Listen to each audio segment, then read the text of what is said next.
શ્રી વલ્લભાધીશ गिरिराज धरण की श्याम सुंदर श्यामने मार श्री गुसाई जी परम दयाल की श्री गोकुल नाथ की जय दाव दयाल की श्री नवनीत प्रिया लाल की अपने माथे बिराता सेव्य स्वरूप की जय बधाई वैष्णव ने जा जा करीन जय श्री कृष्ण जय श्री कृष्ण। नव विलास आज पांचमो विलास। गई काले बहु फरियाद बधाई नहीं कि राजकोट आव्या अमने कीधुं नहीं तमने मळवा मारा वाला तमारा बधानो प्रेम समझो छो पण अमुक वार केवुं छे मजबूरी ने बीजुं नाम महात्मा काम एवुं हतुं के तमने लोकोने हूँ बधाने क्यांय मळी न शकूं ने हूँ तमारी पासे आवीने अमुक वार लौकिक लीला एवी होय पण तोय वल्लभे मने वांझणी न राखी। ए दिवसे मने बहु एवुं थतुं हतुं के आजे नहीं मेळ पड़े सत्संगनो। 6 साढ़ा 6 बधुं काम पती गयुं અને સવારે નીકળવાનો હતો રવિવારે કારણ કે રાતના ગાડી ચલાવીએ તો તકલીફ થાય તો બાલકૃષ્ણજીની હવેલીમાં બાલકૃષ્ણ પ્રભુએ બોલાવ્યા એટલા વૈષ્ણવનો સંગ થયો અને સત્સંગ થઈ ગયો અને રસ્તામાં હાઈવે પર પ્રભુએ જો તમારી ઈચ્છા હોય ને તમારો મનોરથ અલૌકિક હો લૌકિક નહીં મારું મકાન થઈ જાય ને મારી ગાડી આ બધાની વાત કરતી જ નથી। જે બધી વાતો છે અલૌકિક છે કે મનોરથ હતો કે પ્રભુ એક દિવસ નહીં થાય તો કારણ કે કામ એવું હતું સરસ રીતે બધું લૌકિક પતી ગયું અને અલૌકિક સત્સંગ થઈ ગયો અને રવિવારે ટાઈમે ઘરે આવી ગયા એટલે તમારા બધાની માફી માંગ। ઘણાના ફોન આવ્યા ઘણાના મેં એલાબેન અમને કીધું હતું મારા વાલા પણ હું જે કામે ગઈ હતી ત્યાં બધાને બોલાવાય એવું નહોતું હું ક્યાંય આવી શકું એમ એટલે ક્ષમા કરજો। અને બીજી મારે એક ખાસ વાત કરવી છે। હું દસમ સ્કંદ ભાગવતનું ઇન્દિરા બેટેજી એટલે કે પૂજ્ય જીજી તો હું બોલું છું કે પૂજ્ય જીજીના યુગલ ચરણારવિંદમાં દંડવત પ્રણામ। હવે 50% નથી સમજતા કે જીજીને તમે યુગલ કેમ કહો છો। મારા વાલા આખું વાક્ય સાંભળો। યુગલ ચરણારવિંદ યુગલ એટલે બે ઓલું બોલીએ ને બે ચરણારવિંદમાં તો એ તોછડું લાગે। આ જે ભાષા છે એ પુષ્ટિ માર્ગીય છે એનું પ્રમાણ છે। આપણે મંગલાચરણ કરીએ છીએ એમાં આવે શ્રી ગોવર્ધનનાથ પાદ યુગલમ પાદ એટલે ચરણ યુગલમ એટલે બંને ચરણ ગોવર્ધનનાથજી યુગલ સ્વરૂપ એમાં અર્થ નથી થતો એનો અર્થ થાય છે શ્રી ગોવર્ધનનાથ પાદ યુગલમ પાદ એટલે ચરણ અને યુગલ એટલે બંને। હે ગોવર્ધનનાથજી તમારા બંને ચરણોમાં દંડવત કરું છું। તો એ જ અનુસંધાનમાં જે આ દસમ સ્કંદ ભાગવતનો પૂજ્ય જીજીના મુખારવિંદથી અમૃતપાન કરાવેલું જે મારા જેવા જીવ પર કૃપા થઈ છે અને હું તમારા સુધી પીરસું છું।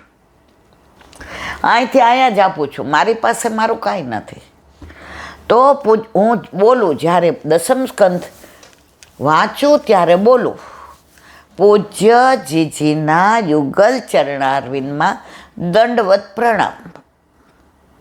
યુગલ એટલે બે ને ચરણ એટલે ચરણ ચરણ એક ન હોય બે જ હોય તેમાં ઘણા મેસેજ કરે ઘણા મારા પર અકળાય જીજીને તમે કેમ યુગલ કહો? એ મારા વાલા હું બહુ રાજી થાઉં છું કે ઘણા મને ખીજાવાવાળાય છે, ઘણા મને ખખડાવવાવાળાય છે, અને ઘણા મને કહેવાવાળાય છે કે ઈલાબેન આવું ન બોલાય. પણ જ્યારે ચોખવટ કરી ત્યારે તમને બધાને ફીલ થશે કે વલ્લભ મારા દ્વારા જે બોલાવે છે એમાં હું કાંઈ ખોટું નથી બોલતી.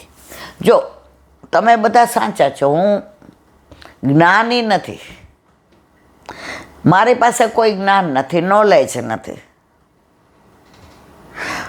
હું મારા વલ્લભની, મારા વનમાળીની, મારા વીરજાની, મારા વ્રજની, મારા વ્રજવાસીની, વનની એ બધી વાતો તમારી સાથે કરું છું.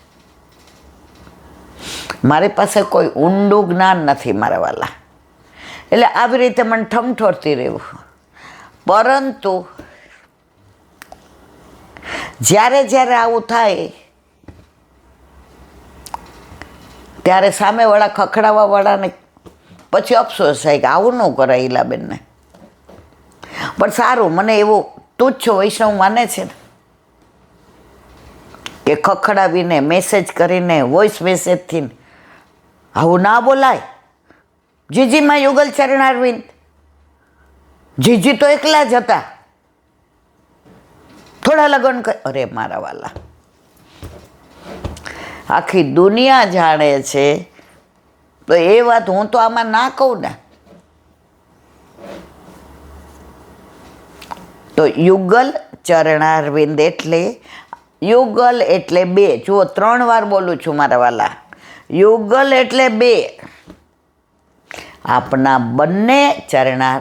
પણ યુગલ એટલે બોલીએ છીએ, પણ લોકો આ અર્થમાં સમજે, મેં તો યુગલ સ્વરૂપે જોયા શ્રી યમુનાજી રે. એટલે મારે પછી આ બધી ચોખવટ શું કરું? મારા હોય એ ખીજાય મને. અન્ય માર્ગી તો કોઈ ખીજાય, કારણ એને ખબર જ નથી. પણ મને ઘણીવાર અફસોસ થાય કે પુષ્ટિ માર્ગમાં હોવા છતાં આવી નાની વાત આપણને નથી ખબર કે યુગલ એટલે બે ને ચરણ એટલે ચરણ, આપના બંને ચરણારવિંદમાં. પણ આ ભાષા ન બોલાય, બંને ચરણારવિંદ. એમના યુગલ કહીએ તો કેટલું સરસ લાગે. તમે ક્યાંય બાળકોના વચનામૃતમાં જાઓ અને એમના પૂજ્ય માતુશ્રી ને પૂજ્ય પિતાશ્રી બેઠા હોય તો એવી જ રીતે કે પ્રાતસ્મરણીય પૂજ્ય પિતાશ્રીના યુગલ ચરણારવિંદમાં, યુગલ એટલે બંને.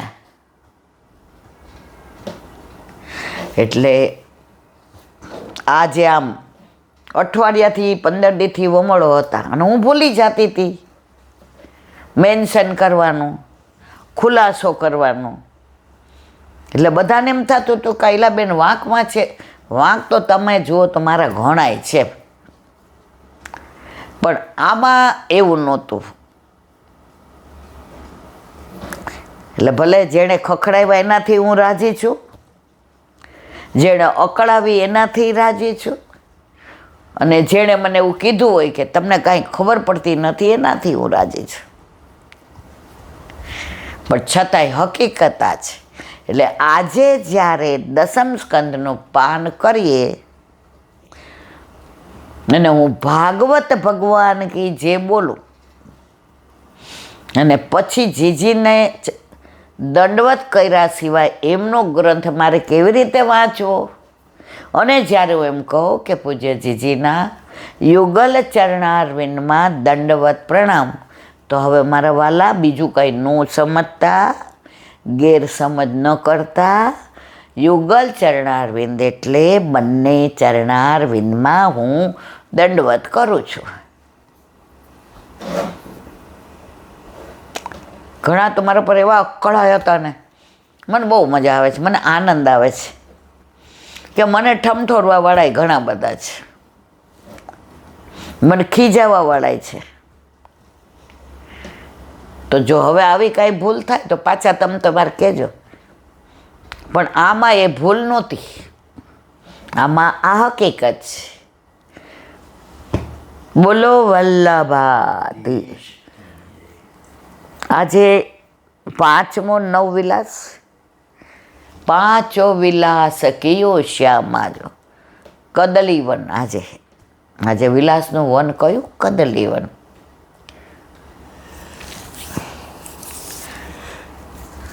હું હંમેશા કહું છું, આપણામાં બધા કરતાં અલગ જો આપણે બધા ઉત્સવો પણ નક્ષત્ર પ્રમાણે, આ ચૈત્ર મહિનામાં હવે ટિપ્પણી આવી શ્રીનાથજીની, પુષ્ટિ માર્ગીય બધા વૈષ્ણવે ટિપ્પણી રાખવી જ જોઈએ. 11 હોય તો મારા ઉપર કેટલાય ફોન આવે, ઈલાબેન 11 ક્યારે છે? ઈલાબેન ચૈત્ર મહિનાનો ગુડી પડવો મારા વાલા, ઈલાબેન એકલા છે. હવે આવા બધા જવાબ જ્યાં તમને અસરવા દર્શન ક્યારે થાય? ઘણા મારે નથી આ મેન્શન કરવું, પણ આવું બધું જે તમને ટિપ્પણીમાંથી મળે, જે ગૂગલમાંથી અસારવાનો નંબર કાઢો તો એમાંથી મળે, બધા જ મારે આ બધું બોલવાનું હોય, કરવાનું હોય. 5:30 થી 6:30 વૈષ્ણવો હોય, પુષ્ટ કરાવવાના હોય, એ ઘણાય ઝાંપીજી લેવા આવ્યા હોય, ઘણાય કાંઈ પૂછવા આવ્યા હોય મારવાલા. એટલે આવી નાની નાની બાબતોમાં મને ફોન ન કરો તો હું તમારો આભારી થઈશ. હવે વાત વિલાસની કરીએ છીએ. અત્યારે વિલાસવું, આનંદ જ કરવાનો. પુષ્ટિ માર્ગમાં ક્યાંય સુખ નથી, મજા નથી, આનંદ જ છે. અને આનંદનો પર્યાય પરમાનંદ. એનું અનુસંધાન ગુસાઈજીએ સર્વોત્તમ સ્તોત્રમાં વલ્લભના 3 નામ આપ્યા અમુક: આનંદાય નમઃ, પરમાનંદાય નમઃ, શ્રી કૃષ્ણાશ્યમ. આ 3ના 35 નામ, એટલે 35 તેરી 105, અને 105 ને 3 એટલે 108. વલ્લભના 108 નામ થયા. પરમ દિવસ જ મેં રાજકોટ મોટી હવેલીમાં કહ્યું હતું કે આપણે બધા પોપટ જ છીએ. યમનાષ્ટક બધાય બોલે, પણ કોઈને યમુનાજી, કાલિંદીજી, ગંગાજી ક્યાં આવે છે, લક્ષ્મીજીની કોની સાથે કશી જ ન ખબર. અને આટલા બધા વૈષ્ણવ હતા. એમાં પૂછ્યું કે કેટલાને ઘરે ઠાકોરજી બિરાજે? પરાણે 10 કે 11 જણાને ઘરે હતા. બધાને અત્યારે બહાર પાઠ કરવા જવું ગમે છે. બધા ગાતા હોય તો વખાણ કરે, આહાનો અવાજ તો જો કેટલો સરસ છે. બહાર ઝારીજી ભરવા જવું ગમે છે, બસ ઉપાડવી ગમે છે. આ બધું ખોટું નથી, બહુ જ સરસ છે. પણ જ્યાં સુધી તમારા ઘરે, તમારા માથે તમારા ઠાકોરજી ના બિરાજે, જો લગ્ન ન હોય ને તો કાંઈ ગીત ન ગવાય. નક્કી થઈ જાય પછી તમે ગાવા માંડો, પણ હજી એને જોવાય નથી આવ્યા, નક્કી નથી કર્યું ને કેવી રીતે ગીત ગવાય? તો પ્રભુ ઘરમાં નથી બિરાજતા. તો આ બધું તમે કરો એનો કોઈ મતલબ નથી. તમારા, અને તમે શરૂઆતમાં ભલે ને દૂધ મિશ્રી ધરાવો મારા વાલા. પહેલાં તો બધાએ હાથ ઊંચો કર્યો, હું તો રાજી થઈ ગઈ. મેં તો ઓહો, અહીંયા તો 100%. પછી મેં તો પુષ્ટ કરાવેલા, બધાયના હાથ નીચે.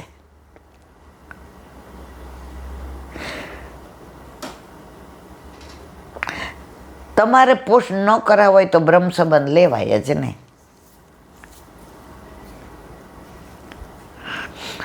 તો ડર ગયા સો મર ગયા. ડર શેનો લાગે છે? લગ્ન ના કરવા હોય તો ઘરમાં જ કહી દઈએ કે ભાઈ મારા માટે ગોતતા નહીં. બિચારા ઘરના દોડા પહેલાં જમાના, હવે તો લગભગ બધા હાથે જ કહી દે છે કે અમારે અહીં કરવાનું છે. મા બાપ ના પાડે ભાગીને કરી લે, પણ ત્યાં જ કરે.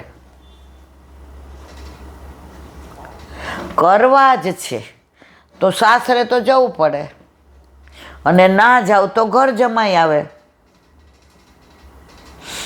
આટલી સગવડ હોવા છતાંય અત્યારે બધાને બહાર ફરવું એ ભક્તિ નથી. તમે તમારા પ્રભુને લાડ લડાવો અને પ્રભુ જે પ્રસન્ન થાય. હમણાં જ અંદર આવતી હતી ત્યારે એક વચનામૃતનું એક વાક્ય સરસ હતું કે દીકરો સીએ થઈ જાય, સુટેડ બુટેડ થઈને આમ બાને જય શ્રી કૃષ્ણ કરવા જાય, બા જય શ્રી કૃષ્ણ, ત્યારે બા ગોદમાં ઠાકોરજીને શ્રીંગાર કરતા હોય ને, દીકરાને એમ થાય મારી બા હું રમકડેથી રમે છે આટલી ઉંમરે, આમાં શું એને ગમતું હશે. એના કરતાં ભગવાનનું નામ લેતી હોય તો જુઓ.